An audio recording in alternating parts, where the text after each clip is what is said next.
If you have stumbled upon this video, you have recently probably had a stroke. You're doing your best to pull your life back together again. Take heart. You have come to the right place. My purpose is to show you it is possible to come back. Almost as good as new. I should know because I suffered a crippling stroke. Couldn't walk, couldn't talk. Flat my back. And I came back despite a not so positive, optimistic prognosis from the medical community. If you like this video, please smash the like button and hit the subscribe button so that you are available for further episodes. Don't give in to stroke.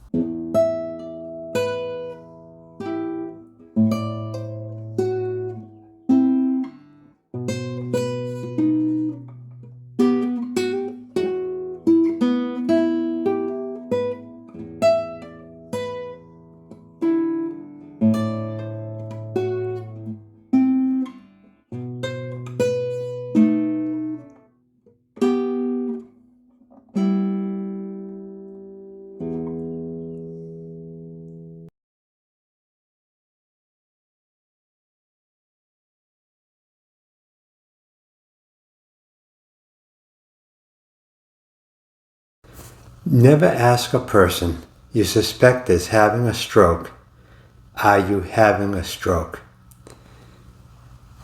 Just call 911.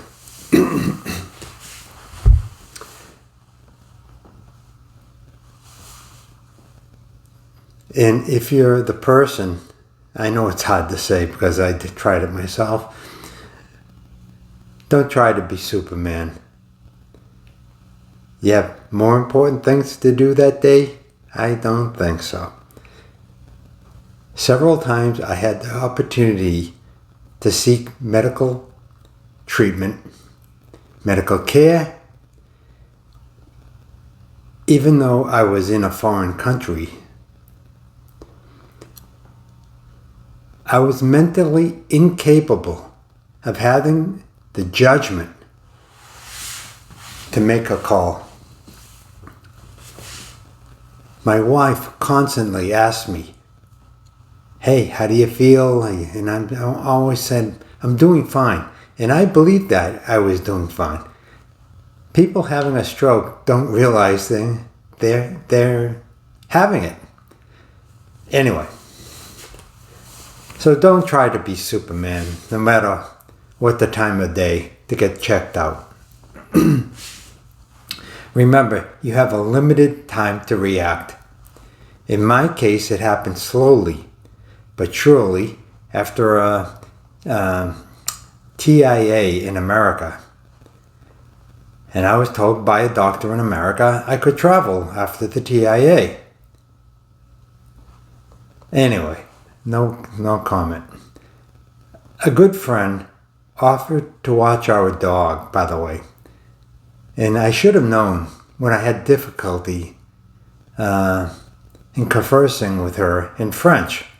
That should have been definitely a sign. For me, anyway. Anyway, I landed in France. I have a memory of being very tired as we drove from France to Italy. Now, the situation was complicated by the jet lag and the tiredness of the long drive. So I said, hey, maybe that's what I'm suffering from. My first memory as I entered the full stroke mode that evening of arrival was I woke up during the night in a cold sweat and stumbled to the bathroom to go to the bathroom. And then I went back to bed. The fact that I stumbled severely should have been a further sign. We were in a lovely bed and breakfast in a small town called Pancale, Italy. And when I woke the next day, I tried further to wait until I felt better. But by evening, I was fully aware that I was in serious trouble, and I asked for assistance finally. I have a clear memory of being picked up by an ambulance. By the way, in Italy, the ambulance drivers and assistants of our volunteers. But anyway, they dragged me to a retirement home, which was the nearest medical facility. They want to check me out. And the retirement home was not well equipped to handle the kind of complicated tests or run them that I needed. By then, the full stroke was starting to happen. I remember in the examination room, several people on arrival were speaking in Italian, all hovered around me. And now, when I realized I couldn't even understand what they were saying, then I was sure I was in total trouble. At a certain point that night, I miraculously got up. I started to wander through the facility. An attendant escorted me back to bed. But that's the last point for months further at which I walked. I had now fully had the stroke, and within a short time they sent me to Siena Hospital, but it obviously was too late. I remember clearly being in Siena Hospital. At first, I was reasonably mentally aware, but still unable to speak and move. And that's when they put me, for instance, when I was in a bed, I fantasized about, if I get a little better, I can make it in time to the luncheon. But anyway, I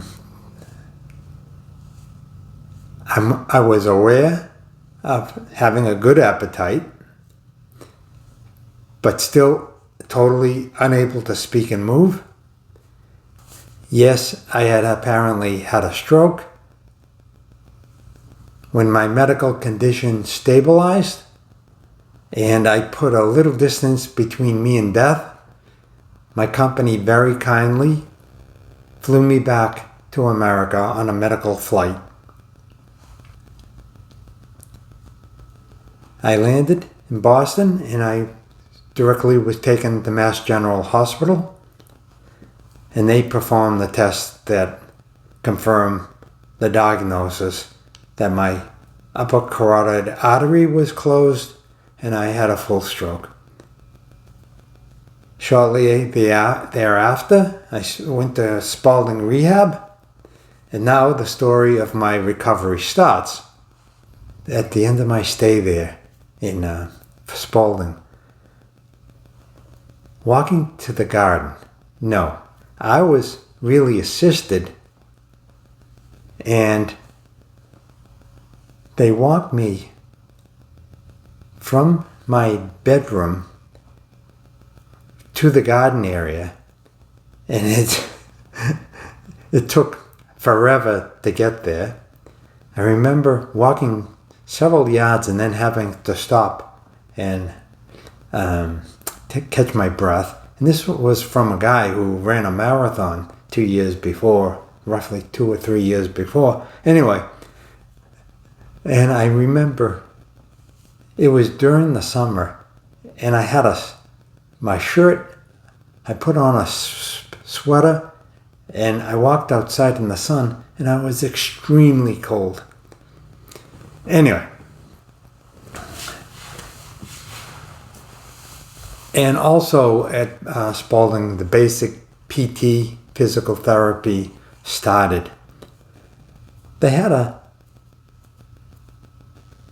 basic test kitchen, meaning, they're not an obstacle course of not burning yourself, but how to avoid, when you're in the kitchen area, not burning your appendages or extremities or the house down, and really basic stuff. And it's like,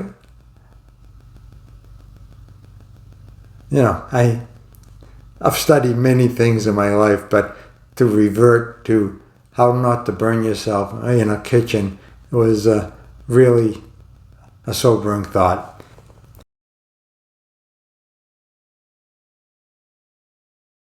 When I went to a new rehab in Rhode Island, the first thing the guy said to me after he wanted to stop me on exercises, and then he said, "No, you have so many adhesions from being in bed so long and various muscle knots throughout your body.